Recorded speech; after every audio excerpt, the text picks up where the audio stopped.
আসসালামু আলাইকুম এভরিওয়ান, আপনারা সবাই কেমন আছেন? আশা করি ভালো আছেন। তো পূর্বে আজকে আমরা চলে আসলাম নতুন একটি বিষয়ের ভিডিও নিয়ে।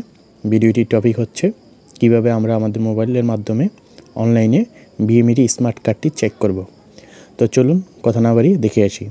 সেটার জন্য আমাদের প্রথমে যে কোনো একটা ব্রাউজার সিলেক্ট করে নিতে হবে। তো আমরা আমাদের মোবাইল থেকে ক্রোম ব্রাউজারটি সিলেক্ট করে নিচ্ছি। ক্রোম ব্রাউজারটি সিলেক্ট করার পর আমি প্রবাসী নামক ওয়েবসাইটে আমরা চলে আসব। আমি প্রবাসী লিখে সার্চ করলেই আমাদের ওই ওয়েবসাইটে চলে আসবে। সেখানে আসার পরে দেখুন আমি প্রবাসী ওয়েবসাইটটিতে চলে আসলাম। আমি প্রবাসীতে ওয়েবসাইটটিতে চলে আসার পর আমরা এখান থেকে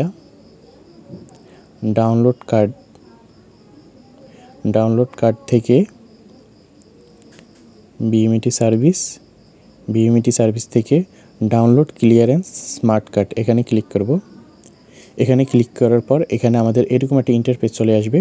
এরকম একটা ইন্টারফেস আসার পর আমরা এখানে দেখবেন যে বিএমইটি স্মার্ট কার্ড লেখা আছে। আমাদের এখানে যদি এটা মোবাইলে দেখতে অসুবিধা হয় বা মোবাইলের ইন্টারফেসে দেখতে অসুবিধা হয়, তাহলে আমরা আমাদের সাইটটি ডেস্কটপ সাইট করে নেব। আমি আমার সাইটটি ডেস্কটপ সাইট করে নিয়েছি। তো এখানে ডেস্কটপ সাইটে আসার পর আমরা এখানে আমাদের পাসপোর্ট নাম্বারটি দিয়ে দেব।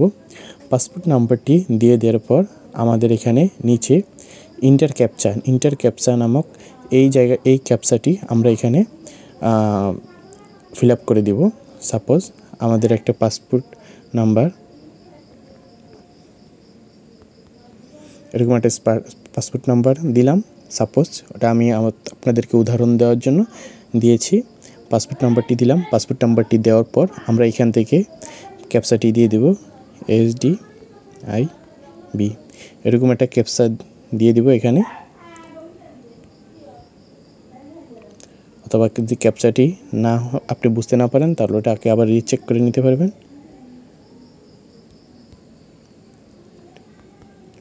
এরকম ক্যাপচা দিয়ে সম্ভবত আমার পাসপোর্ট নাম্বারটি সঠিকভাবে দেওয়া না কারণে ক্যাপচাটি সঠিকভাবে ফুলফিল হচ্ছে না।